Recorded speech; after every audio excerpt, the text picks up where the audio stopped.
Amen. So, magandang gabi po muli sa lahat at salamat po sa Panginoon at binigyan naman tayo ng isa pang pagkakataon na makapag-aral ng kanyang salita.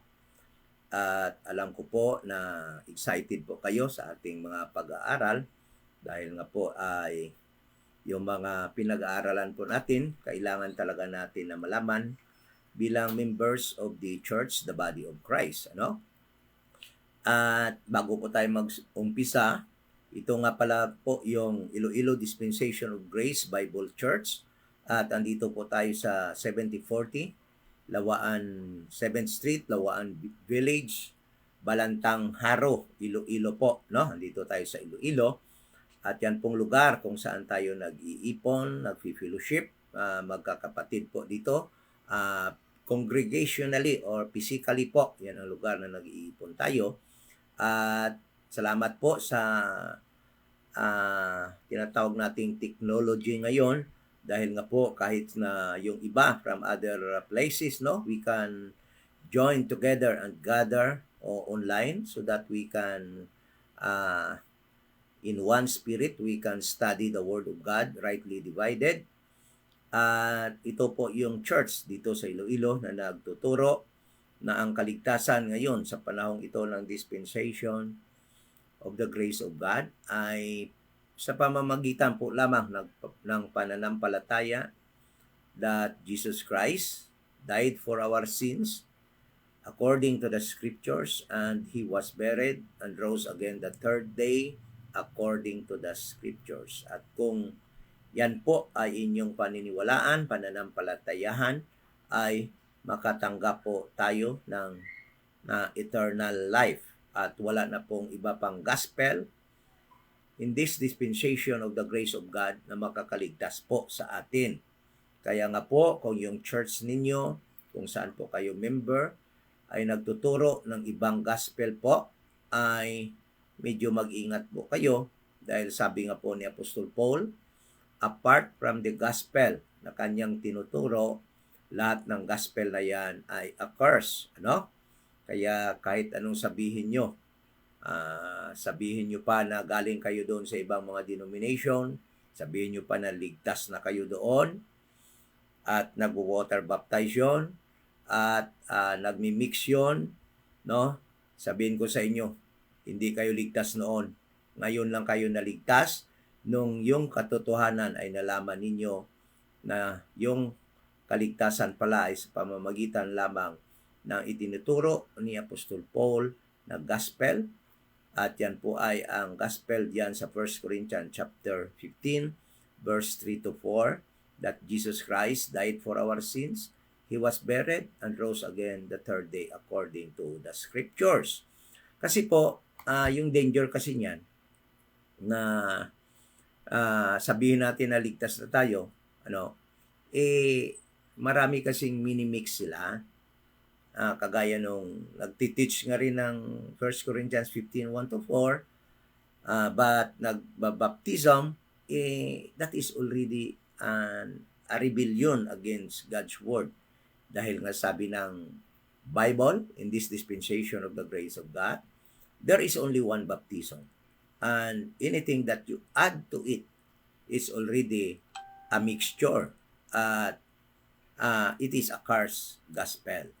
No? Simple, ganun lang po kasimple.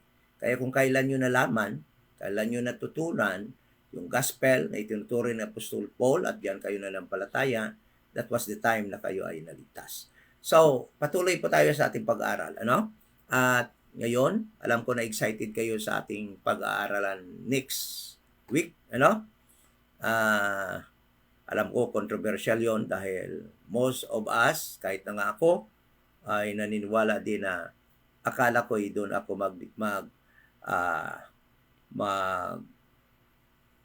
stay or doon ako titira sa new heaven, for eternity. But may study tayo na nakita diyan, na that actually the church, the body of Christ, all members of the church, the body of Christ, will not spend their eternity in the new heaven. At alam ko excited na kayo dyan next week. Kaya maybe Wednesday, God willing, ay atin ang ibibigay yung kasagutan dyan, kung bakit na ang body ni Christ ay hindi pala mag-spend na eternity in the new heaven. Okay? So, sa ngayon, patuloy tayo sa pag-aaral tungkol sa mga churches, sa differences. Natakol na po natin yung about sa church in the wilderness at alam nating iba yon kaysa church sa Messianic Church, yung tinatawag na New Testament Church, the Little Flock, at iba din yung church, the body of Christ. Yung tatlong churches na yan ay magkakaiba yan sa Bible. At huwag na po natin masyado bigyan yung pansin yung church in the wilderness dahil nga po wala namang ginagawa yon ngayon, walang magagawa at wala namang masyadong nagtuturo about the church in this dispensation of the grace of God. Yung bibigyan po natin yung pansin, yung differences between the two churches, the Messianic Church or the church, the New Testament Church, the church that was established by Jesus in His earthly ministry, the Little Flock, at yung difference between ng church, the body of Christ, that was established by Jesus Christ in His heavenly ministry, that was committed unto Paul, the church, the body of Christ. Yan po. Kasi alam naman po natin na most of the churches, religions, and denominations of today are taking their doctrines from the earthly ministry of Christ, which is for the Jewish people. At yung mga doctrine dyan, lahat ng sinabi ni Jesus Christ dyan sa kanyang ministry, was not intended actually for the Gentiles, to us Gentiles, but only to the Jewish people, His covenanted people, the seed of Abraham, the seed of Isaac, the seed of Jacob, the 12 tribes of Israel. At yan yung nation, Israel. Yan yung lahat ng sinasabi ni Jesus Christ during the time in His earthly ministry in Matthew, Mark, Luke, and John, or Lazarus, ay para talaga yun sa Jewish people. At yan nga po ang nakakalungkot dahil yung doctrine of salvation na mababasa natin dyan ay hindi na po makakaligtas ng kahit na isang kaluluwa after Acts chapter 7. Maliban na lamang sa dalawang special event for Cornelius and the eunuch. Yan na lang po ang last na souls na naligtas sa gospel of the kingdom. But nakakalungkot dahil nga po yung mga churches and denominations, religions of today ay naniniwalang ligtas sila dahil doon nga sila kumukuha ng kanilang mga aral ng kaligtasan. Kaya nga po, mayroong mga churches na naniniwala na yung church na yon ay iisa din lang sa church, the body of Christ. Kaya malaking masasabi nating hindi walang katotohanan yon. At ang mga naniniwala doon, naniniwala din naman na ligtas sila. Pero ang hindi nila alam na yung kaligtasan na nakasulat doon na para sa Israel lamang during the time is actually not working today. Hindi effective ngayon, not working ngayon sa panahong ito ng dispensation of the grace of God. Dahil nga mayroon din namang gospel na ibinigay si Jesus Christ sa kanyang heavenly ministry to Apostle Paul. At yung gospel na yan ay tinatawag na gospel of the grace of God. At yung gospel na mostly, almost all of the denominations and religions tinuturo ngayon ay ang gospel of the kingdom, which is only for Israel. Kaya nga, this study may enlighten those people who are actually believing that they are saved because they believe the gospel that was preached in Jesus Christ in his earthly ministry, the gospel that was preached by John the Baptist, the gospel that was preached by Peter and his group.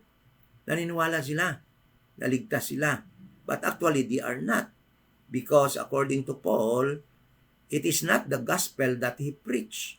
And according to Paul in Galatians chapter 1, verse 8 to 9, that any gospel, whoever will preach today, even the angels, even he and his companions, those gospels are accursed. Kung hindi din lang yung gospel na i-preach na ni Apostle Paul. Okay? So, alamin natin yung mga differences na yon at sana pagkatapos ng study na ito ay magkapadagdag pa nating faith, that we are actually in the right track sa ating belief, that we are believing that our doctrine today was written only by Apostle Paul from Romans to Philemon. Okay? So let us begin with a prayer. Ama na banal, nagpapasalamat kami sa iyong mga salita na aming pag-aaralan ngayon. Salamat sa extension na aming buhay na kung saan andito pa rin kami sa mundo at pinibigyan mo pa rin kami ng pagkakataon that we can serve you sa pamamagitan po ng pag-serve, pagturo na iyong mga salita bilang mga ambassadors sa panahong ito ng dispensation of the grace of God. At salamat po sa mga blessings na material na mga bagay na kung saan po ay nagamit namin, mga pagkain, mga damit, bahay na kung saan kami nakatira ngayon, na masustain po ang aming life dito sa mundo.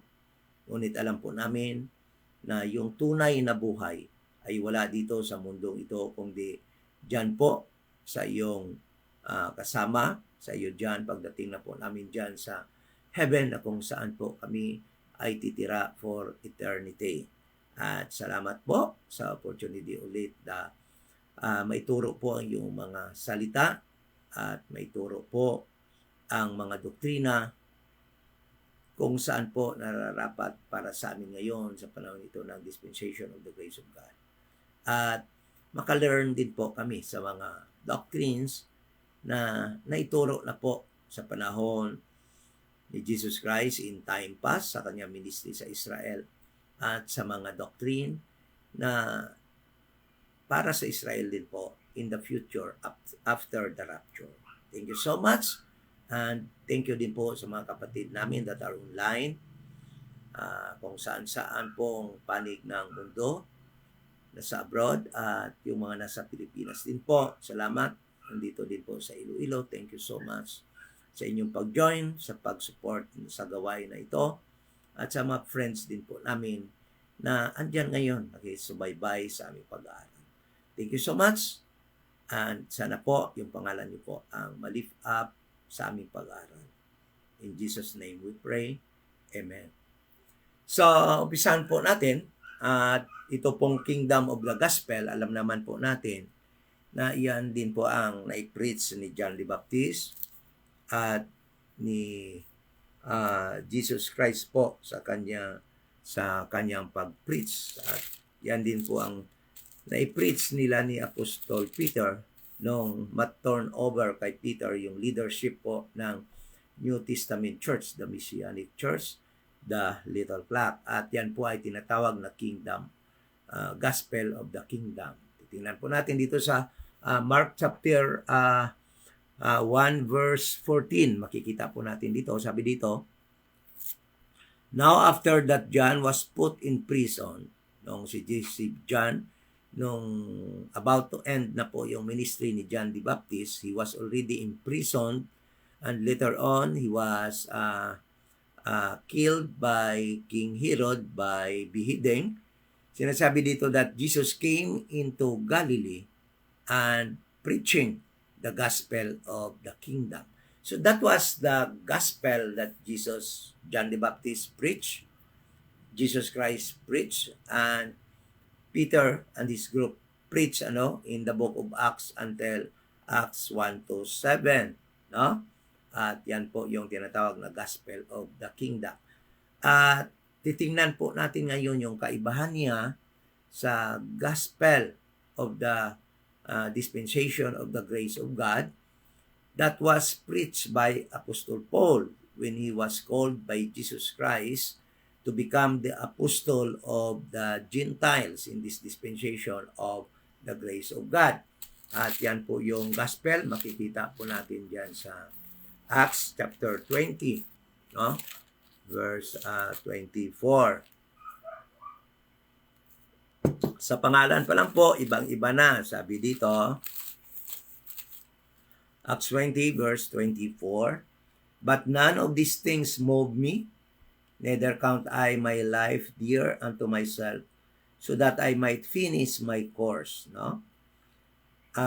"With joy and the ministry which I have received of the Lord Jesus, to testify the gospel of the grace of God." So, definitely, these two gospels ay iba po dahil tinawag ito na gospel of the grace of God at gospel of the kingdom. Okay, ibig po sabihin yan, good news of the kingdom. Yung kingdom yun noon, bakit siya nagiging good news? Dahil nga malapit na siya sana ibigay sa Israel yung kingdom na ipinako kay Abraham. But ito yung gospel of the grace of God ay never been prophesied, ay nakatago po ito, no? So, umpisahan po natin yung mga differences niya. Okay? So, the gospel of the kingdom preaches the soon coming of the king and his kingdom. So, ito po yung gospel of the kingdom ay nagpipreach po ito, no? Ng palapit na pagdating ng kanilang king at saka ng kanyang kingdom. Ano ba yon? Ibig sabihin natin, ang gospel of the kingdom, ang pinipreach niya na darating na yung kanilang king at wala nang iba kundi si Jesus Christ, at darating na rin yung kanilang kingdom, which is the kingdom that will be coming from God in heaven, that will be given to the Jewish nation. Okay? Tingnan po natin dito sa Matthew chapter 3 verse 2. Sabi dito sa Matthew chapter 3 verse 2, sabi po dito, "And saying, repent ye, for the kingdom of heaven is at hand." That was the good news. That was the preaching about that kingdom. That kingdom is at hand. That was at hand during the time of darating na, coming na Malapit na lang. Darating na. Okay? So, yan po yung kingdom of the gospel, gospel of the kingdom. Okay? So, tingnan natin sa Matthew 4:17. Yan din po yung pinipreach ni Jesus Christ. So, sabi dito, from the time, Matthew chapter 4 verse 17, from the time after his baptism, no, Jesus began to preach. Ano yung pinipreach ni Jesus Christ? And to say, repent, for the kingdom of heaven is at hand. So there is a kingdom that is coming, and that kingdom is called the kingdom of heaven, because it will be coming from God in heaven, that will be given to the Jewish people, to the nation Israel. Okay? So, yun po yung gospel of the kingdom. While, kaya nga tingnan mo po, no? Tingnan mo. Yung John 3:16 also preaches the kingdom of the gospel of the kingdom or the kingdom of heaven. Kaya, never na yung John 3:16 na yan ay magiging kaligtasan po natin yan ngayon in this dispensation of the grace of God, because John 3:16 actually preaches the coming of the kingdom and the king of that kingdom. Tingnan mo. For God so loved the world that He gave. What was that? The coming of the king. He gave His only begotten Son. Who is that? Jesus Christ. The coming king of that kingdom, that whosoever believes in him should not perish, but have everlasting life. Whosoever Jew during the time will believe him should not perish, but have everlasting life. Okay? So, while let us now go the difference of the gospel of the grace of God. Let us go to the gospel of the grace of God and see what is the difference between the two. Okay? So the gospel of the grace of God preaches the grace of God, okay, for salvation through the death, burial, and resurrection of Jesus Christ. Listen to this. Romans 3:22. Ito yung difference nila. Ang unang difference nila.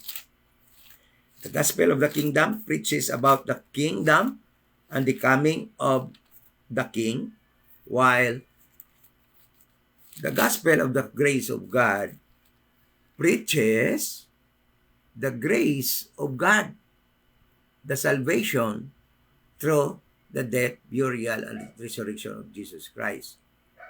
Romans chapter 3 verse 22. Sabi dito, even the righteousness of God, which is by faith of Jesus Christ, unto all and upon all them that believe, for there is no difference, for all have sinned and come short of the glory of God, being justified freely by His grace, through the redemption that is in Christ Jesus, whom God hath set forth to be a propitiation through faith in His blood, to declare His righteousness for the remission of sins that are past through the forbearance of God, to declare, I say, at this time, His righteousness, that He might be just and the justifier of him which believeth in Jesus Christ. So that is the gospel of the grace of God. It preaches, no, salvation through the death, burial of Jesus Christ. While the gospel of the kingdom preaches the coming of the kingdom and the coming of the king of the kingdom. There is actually a great difference between the two. That is why hindi talaga pwede na yung gospel of the kingdom ay yan na rin ngayon yung gospel of the grace of God. Okay? Pangalawa, kaibahan. No? The king and the kingdom was promised to the nation Israel. Yan yung pangalawang kaibahan. The king and the kingdom was only promised to the nation Israel. Tingnan natin yung verse. Luke 1:69. Luke chapter 1, verse 69. Anong sabi po dito? Luke 1, verse 69. And hath raised up an horn of salvation for us in the house of his servant David. Ano tinutukoy dito? Ha? That king of the kingdom, that king and the kingdom is only for the house of Israel, only for the house of his servant David. Tatanong ko kayo, ano ba yung pagkaintindi nyo pag sinabing the house of his servant David? Ha? Para ba sa Gentile yon? No. It is only for Israel. So the kingdom and the king of the kingdom was promised, that was coming during the time, was only for the house of his servant David. And that is only for Israel. Okay? 2 Samuel 7:16. Tingnan natin yung sa Old Testament. 2 Samuel 7:16. Sabi dito, and thine house and thy kingdom shall be established forever before thee. Thy throne shall be established forever. And that is the throne of David, the kingdom of David. So, Gentiles, hindi kasali dito. And tingnan natin yung difference, no? Sa gospel of the grace of God. So, the gospel of the grace of God, while the gospel of the kingdom, the king and the kingdom was promised only to nation Israel, the gospel of the grace of God is actually offered freely to all. Para sa lahat. Yan yung isang kaibahan nila. Romans, babalik tayo sa Romans 3:22. Tingnan mo. Even the righteousness of God, which is by faith of Jesus Christ, unto all. Para kanino? Unto all. And upon all them that believe. There is no discrimination of races here. Everybody can be saved by the gospel of the grace of God. While the gospel of the kingdom was only promised, the gospel and the king of the kingdom was only promised to Israel. The gospel of the grace of God is for all people, is being offered unto all. Right now, in this dispensation of the grace of God, it is still being offered to all races. You see the difference between these two gospel, the gospel of the kingdom and gospel of the grace of God? Pangalawang difference yun. Pupunta po tayo. Marami po itong mga differences na ito. Baka hindi natin tapusin. Matapos ngayong gabi, papatuloy po natin bukas o sa mga susunod pa nating pag-study online. But definitely, on Wednesday, we have a new topic. Okay? So, pangatlo po na difference. The gospel of the kingdom was spoken about since the world began. Okay? Yan pong pangatlong diferensya. yung kaibahan ng gospel of the kingdom. The gospel of the kingdom was spoken since the world began. Acts 3, tingnan natin doon sa Acts chapter 3, lahat po ito may mga verses na support po, Acts 3, chapter 21, verse 21 to 25. Okay? So, sabi dito, whom the heaven must receive until the times of restitution of all things which God hath spoken by the mouth of all his holy prophets since the world began. So the gospel of the kingdom was spoken by the prophets since the world began. The truth is, it was spoken first by God, even God. In Genesis chapter 3, verse 15, it was already spoken there. The prophesied coming of the king that will defeat Satan. Okay? So, sabi niya dito, verse 22, for Moses truly said unto the fathers, a prophet shall the Lord your God raise up unto you of your brethren like unto me. Him shall ye hear in all things whatsoever he shall say unto you. It is all about Jesus Christ. That prophet is no other than Jesus Christ. And it shall come to pass, verse 23, that every soul which will not hear that prophet shall be destroyed from among the people of Israel. Ye and all the prophets from Samuel and those that follow after, as many as have spoken, have likewise foretold of these days. Ye are the children of the prophets. Who are they? Who are those children? Who are they? Children of the prophets. The nation Israel. They are the children of the prophets. Sabi dito, and of the covenant which God made with our fathers, saying unto Abraham, and in thy seed shall all the kindreds of the earth be blessed.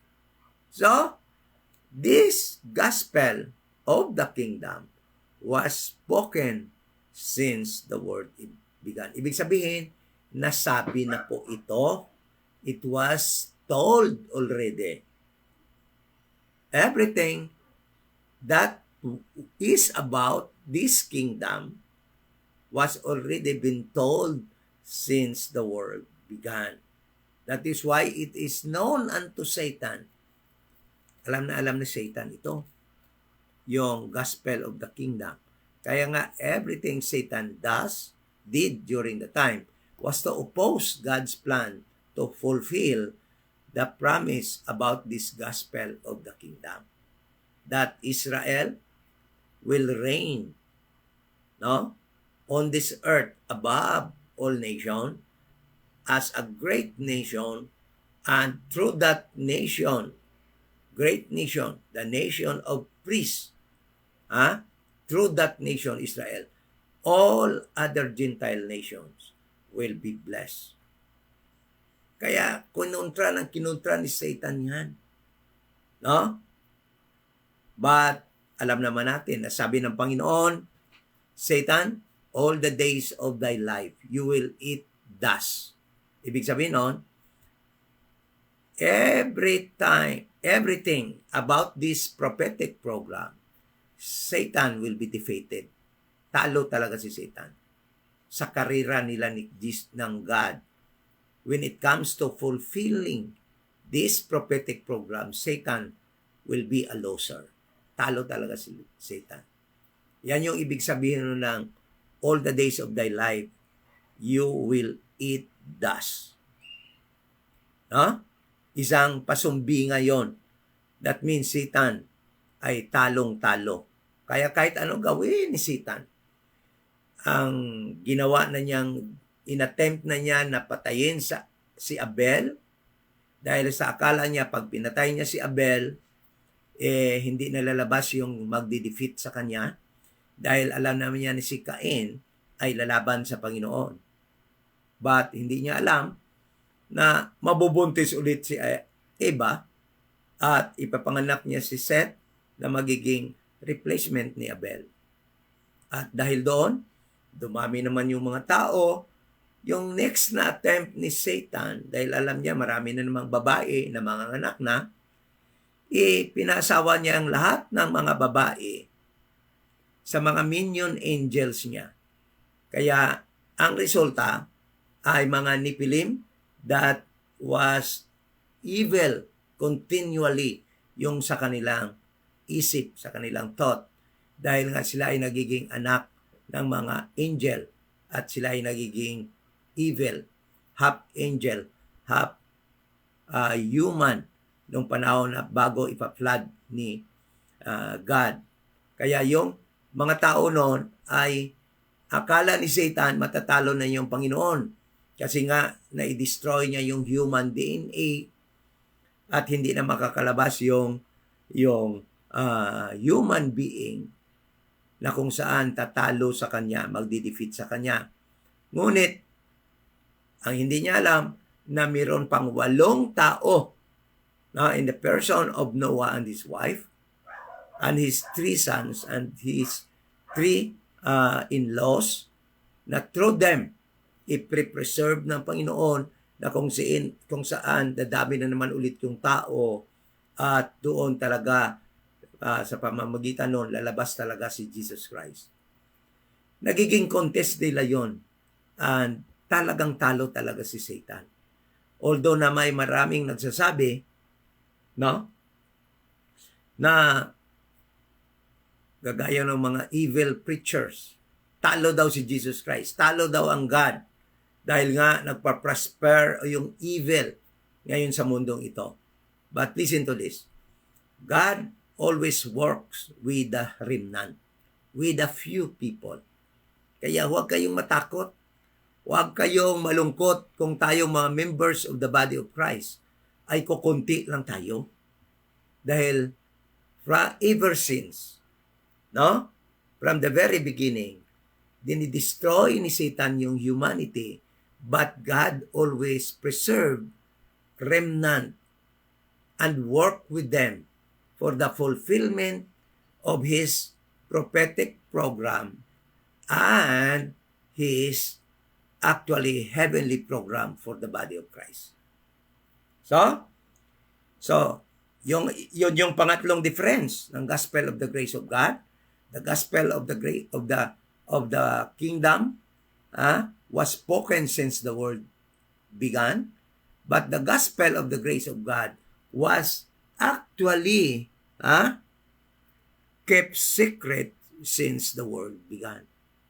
Tingnan mo yung contrast, yung contrasting tawag nito, yung difference, yung pagkaiba, yung pagka-contrast nitong dalawang gospel na to. Yung gospel of the grace of God was spoken since the world began, while the gospel of the grace of God was kept secret since the world began. Romans 16:25. Romans 16 verse 25. Sabi dito,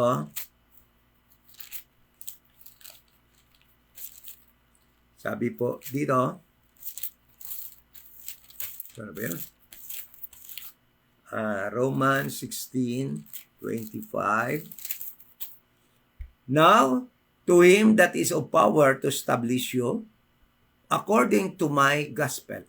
Listen to this. Most of the denomination today are getting their doctrine from Matthew, Mark, Luke, and Lazarus or John. But listen to this. Lahat ng tinuturo ng mga denomination today cannot establish a single person in this dispensation of the grace of God. Ibig sabihin, hindi ka titibay, hindi ka ma-establish, that you cannot be moved, you cannot be rooted if your doctrine na iyong ina-apply sa iyong buhay ay from the gospel of the kingdom. Bakit? Sabi ni Paul, our apostle, a person in this dispensation of God, a believer in this dispensation of God, can only be established according to my gospel, according to the gospel of Paul, which is the gospel of the grace of God. No? And the preaching of Jesus Christ according to the revelation of the mystery,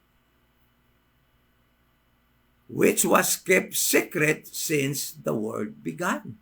So, the gospel of the grace of God was kept secret by God, even in God, since the world began. Tinago ng Panginoon. Ibig sabihin ng mystery, secret, itinago ng Panginoon at walang nakaalam noon ng gospel of the grace of God since the world began. Since the world began, back to Abraham, back to the creation of the earth, walang nakakaalam noon. While the gospel of the kingdom was already known even there at the very beginning of the world. It was already spoken. It was already prophesied doon pa lamang sa pag-umpisa ng mundo. While the gospel of the grace of God, hindi pa. At listen to this. No person can be established in his belief in the truth. Kasi kung yung truth na tinuturo sa iyo ng iyong pastor, ng iyong church leader, ng iyong Sunday school teacher, ng iyong denomination, ng iyong religion, ay truth galing doon sa gospel of the kingdom, you can never be established by that truth. Bakit? Dahil sa panahong ito ng dispensation of the grace of God, sabi dito ni Paul, we can only be established according to the gospel of the grace of God. Dahil yun ngayon ang effective, yun ngayon ang at work or you're working na gospel in this dispensation of the grace of God. And not only that gospel that can establish to us today, but according to the preaching of Jesus Christ, according to the revelation of the mystery. Listen to this. If your Jesus Christ that was preached unto you by your pastor is the Jesus Christ that was preached according to the gospel, to the kingdom gospel, then you have a different Jesus. Iba yung Jesus na ituro sa iyo. And that Jesus cannot establish you today. That Jesus that was preached according to the gospel from Matthew, Mark, Luke, and John, from the gospel of the kingdom, hindi ka talaga ma-establish ngayon. And sasabihin ko sa iyo, hindi ka talaga maliligtas kung doon yung kaligtasan. Bakit? Dahil yung Jesus at yung gospel na maka-establish sa iyo ngayon, ay yung Jesus na nire-reveal according to the mystery program. Mga kaibigan, titinghalan ko kayo. And listen to this. Kasi nakakatakot ito eh. Yung mga Baptist at lahat ng mga denominations are teaching Jesus Christ according to the flesh. But pagka yung tinuturo sa inyo ngayon is the Jesus revealed in the flesh, in the book of Matthew, in the book of the gospel of the kingdom, Matthew, Mark, Luke, and John, or Lazarus, sabihin ko sa inyo, hindi kayo maliligtas. Bakit? Listen to this. Anong sabi ni Paul? 2 Corinthians chapter 5. 2 Corinthians chapter 5 verse 16.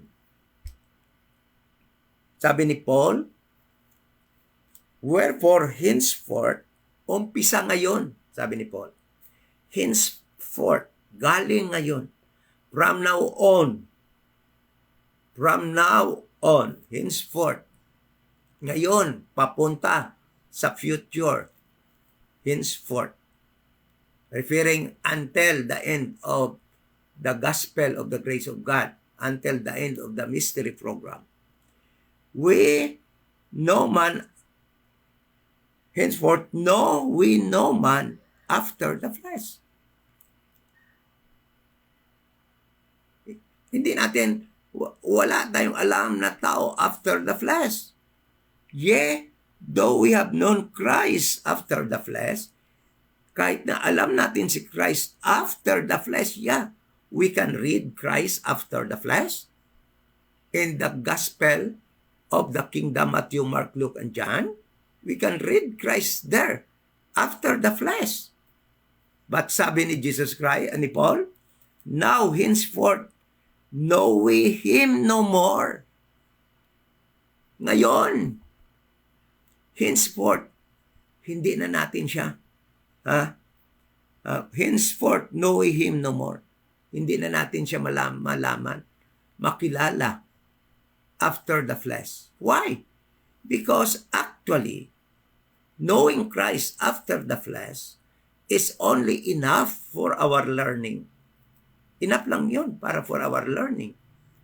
We cannot apply all what Jesus Christ had said, had spoken during the time when He was in the flesh. Why? Because everything that is applicable right now in this dispensation of the grace of God is what Jesus Christ said in the revelation of the mystery. Kung ano yung sinabi ni Jesus Christ sa pag-reveal sa Kanya according to the mystery that He gave unto Paul. Dito natin siya makilala.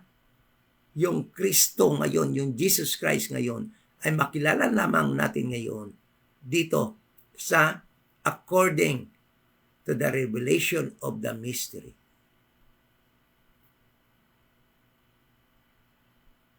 Okay?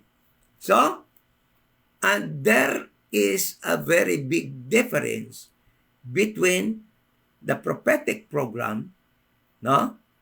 Between the gospel that was spoken since the world began and the gospel of the grace of God that was kept secret since the world began. Hindi pwedeng isa lang yon. Hindi pwedeng yon magkasama yon. Napakalaki ng kaibahan. Yung gospel that was spoken since the world began so that makilala si Jesus Christ upang pagdating niya, He will be known unto His people. Okay? But we know for sure that Satan succeeded in hiding Jesus Christ unto His people Israel. Because when the time Jesus came unto the flesh, in the midst of His people Israel, the nation Israel knew Him not. Hindi nakakilala sa Kanya. But Jesus Christ saved little people, few people, and He called them remnant and worked with Him. And that kingdom that was announced, that was at hand during the time, will not be given to the nation Israel, to the leaders of that nation during the time, but it will be given to the little flock that Jesus Christ saved and separated unto Himself during the time. The group of Peter, sila yung mabibigyan ng kingdom. Kaya i-resurrect sila during the second coming of Christ, and the kingdom will be given unto them, because it pleased the Father, no, to give them the kingdom. Luke chapter 12 verse 32. Luke 12 verse 32. Yan yung sabi diyan. It is it pleases the Father to give unto them the kingdom. But the kingdom will be taken out, will be taken from the Jewish people, and will be given to the remnant, the little flock. Okay? So that is the third difference between the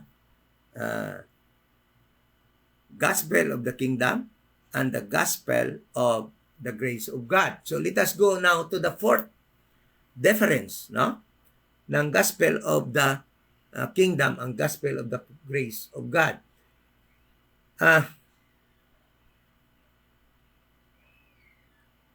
So in the gospel of the kingdom, killing the king, yung pagpatay sa hari, sa kanilang hari, is a sad and wicked thing. Yung sa gospel of the kingdom, yung kanilang pagpatay sa kanilang king na si Jesus Christ is a wicked act or a wicked thing. Masama yon. Na? Kaya nga ini-indict sila ni Peter diyan sa Acts chapter 1 to 7. Ano? Tingnan mo, Luke 24:17. Luke 24 verse 17. Sabi dito, and he said unto them, what manner of communication are this that ye have one to another as ye walk and are sad? Yung dalawang tao, no, na nakakita, actually disciple of Jesus Christ, disciples na galing sa Jerusalem at umuwi doon sa Emmaus, no, while they were walking on their way to a place called Emmaus, nalulungkot sila. Ikanalulungkot nila yung kamatayan ni Jesus Christ. Para sa kanila, it was a bad thing. Masamang pangyayari yon dahil pinatay yung kanilang leader. Di ba?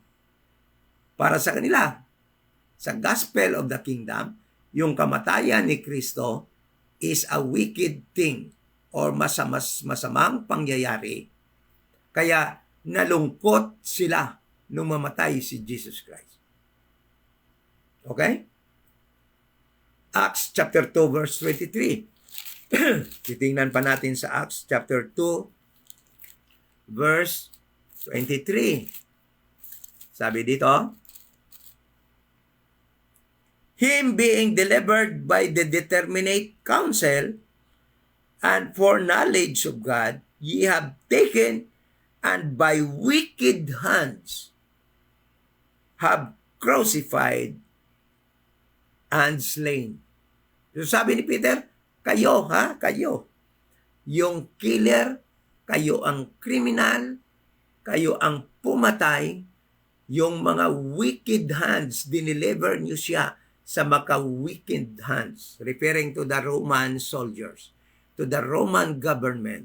Yun ang ginawa ng mga leaders noon. Dinala nila si Jesus Christ doon kay Pilato. Then Jesus Christ was tried. No? Parang tinatrial siya doon because he was accused of being the king of Israel. And that accusation actually was not denied by Jesus Christ because indeed, Jesus Christ was their king. And because of that, he was killed. He was accused in Roman court, headed by Pilate during the time, and he was convicted and was sentenced to death penalty by crucifying on the cross. that was a bad thing for the gospel of the kingdom. They crucified and killed their King Jesus Christ. But let us compare with the gospel of the grace of God. The death of Christ on the cross is actually our glory. In this dispensation of the grace of God, in the gospel of the grace of God, Christ's death is our glory. Doon sa gospel of the kingdom, it was a wicked thing, masamang bagay yung ginawa nila, but to us, no, in this gospel of the grace of God, it is our glory. 1 Corinthians 15:14. 1 Corinthians 15, verse 14. Ano sabi dito? Verse 14.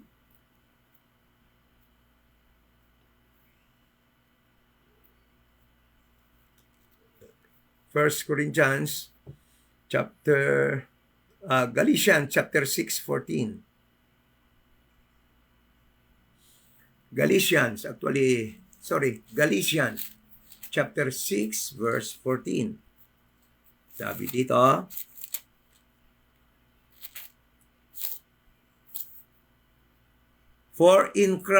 but God forbid that I should glory, what? Save in the cross of our Lord Jesus Christ, by whom the world is crucified unto me, and I unto the world. The cross of Christ in this gospel, in the gospel of the grace of God, is our glory. It is the glory of Paul. It is our glory. It is the glory of all members of the body of Christ. So, you see the difference between this gospel of the grace of God and gospel of the kingdom? Naku po, napakarami pa ng mga kaibahan nitong gospel of the kingdom and gospel of the grace of God. No? Kaya, kung napakarami pa, so, mga ilang gabi pa kaya natin ito pag-aralan, ano? But, listen to this. What I'm trying to point out is that we, members of the body of Christ, will not be confused when it comes to gospel of the kingdom and gospel of the grace of God, na hindi po tayo ma-confuse at hindi na po tayo madadala sa mga turo ng mga mikos-mikos dyan na nagtuturo na iisa lang ito, na ito yung overshoot or continuation ng gospel of the kingdom, ay continuation po itong gospel of the grace of God. Dahil yan nga po ang turo nila eh. At itong pag-aaral po na to ay isang objective sa pag-aaral na to, so that the confused members of the moderate dispensation and members of the denominations should have a clear understanding by listening to us ng kaibahan ng gospel of the kingdom na tinuro sa kanila at gospel of the grace of God. Kasi alam ko ganito yon. Itong members of the denominations, halos walang masyadong alam kung ano talaga ang gospel of the grace of God. Alam lang nila yon, 1 Corinthians 15, 1-4. Ngunit, hindi nila alam yung kaibahan nito kaysa gospel of the kingdom. Kaya kaya nami-mislead sila, kaya ang nangyayari ay napapapaniwala sila ng mga nagtuturo ng mga mikos-mikos at patuloy silang naluloko, patuloy silang nadideceive because of their belief na naniwala sila na ito din yung gospel ni Peter, ito yung gospel ni John the Baptist, ito din yung gospel ni Christ, ito din yung gospel nila ni Peter, at isa lang yon sa gospel ni Paul in this dispensation of the grace of God. Mali po yan. Yan po ang objective ng pag-aaral po na ito. Kaya alam ko na ang iba sa inyo ay naiinip, lalo na yung mga nag-aaral din, nagsi-self-study tungkol sa differences ng gospel na to. Alam kong naiinip ngayon sa study natin ito. But listen to this. For the sake of those new and for the sake of those who are confused because of the teaching of those moderate dispensation, for the sake of them, I would like to clarify, I would like to send a message, and that is the objective of this study, that it will be clear unto you that the gospel of the kingdom that was preached by John the Baptist, that was preached by Jesus Christ and the 12 apostles is very different. And there is a very big difference between the gospel of the grace of God. So that you will have what we call this, very strong faith that you are in the right track. Being mid-Acts 9 dispensationalists that rightly divide the word of God. Na hindi na kayo po matutos to and fro by the teaching of these people that are misleading many souls unto hell. Because, sabihin ko sa inyo, at ilang beses ko na sinabi yan, that if the gospel of the grace of God will be mixed by any doctrine from the gospel of the kingdom, then wala po kayong puro na gospel of the grace of God. Dahil itong gospel po na ito ay hindi po ito pwedeng haluan ng kahit na anong doctrine that was intended only for the church, the little flock, including water baptism. Kaya nga nilinaw talaga ni Jesus Christ kay Paul. Sabi ni Jesus Christ kay Paul, Paul, huwag ka nang magbautismo ng water. Kasi meron lang isang bautismo ngayon and that is by the Spirit. Ngunit ito mga mikos-mikos na to, kunyari pa nagseparate sa mga baptist, na baptist pa rin lang, gamit lang ni Satan to confuse the true believer of this dispensation of the grace of God by teaching none other gospel but the accursed gospel that was mentioned by Apostle Paul in Galatians chapter 1 verse 8 to 9. Yun pa rin yung tinuturo nila eh. Slight difference will make a big difference. Sabihin ko sa inyo, maliit lang na diferensya. Sabihin, mayroong ibang mga RD, wala namang involved yun sa salvation, yung baptism na water na yan. Bali, wala yan. Sa inyo, bali, wala. But, malinaw na sinabi ng Panginoon that water baptism will make the cross of Christ of none effect. And what is the effect of the cross of Christ? Salvation. Meaning, if you mix the gospel of the grace of God with water baptism, then salvation will be no effect to that person. It is very clear. But because we would like to immerse people under our authority as a pastor, kaya nga ako, ayoko talaga tawagin ng pastor. Gusto nating i-justify yung baptism. Nakasali pa. Kasi yung baptism na yan will make their member will be immersed to their authority as the head, as the pastor of their local church. Kaya tuwa-tuwa sila sa local church. No? But the truth is, a person that is saved is a member of the church, the body of Christ, wherever you are. We are not against local church. We are not against yung pag-iipon locally as a local body. We are not against that. But listen to this. Every time we gather together physically, there is no person that is above than the other. Me, as ambassador, teaching, helping edifying the church in our fellowship, I will tell you this always. I am not above any other believer.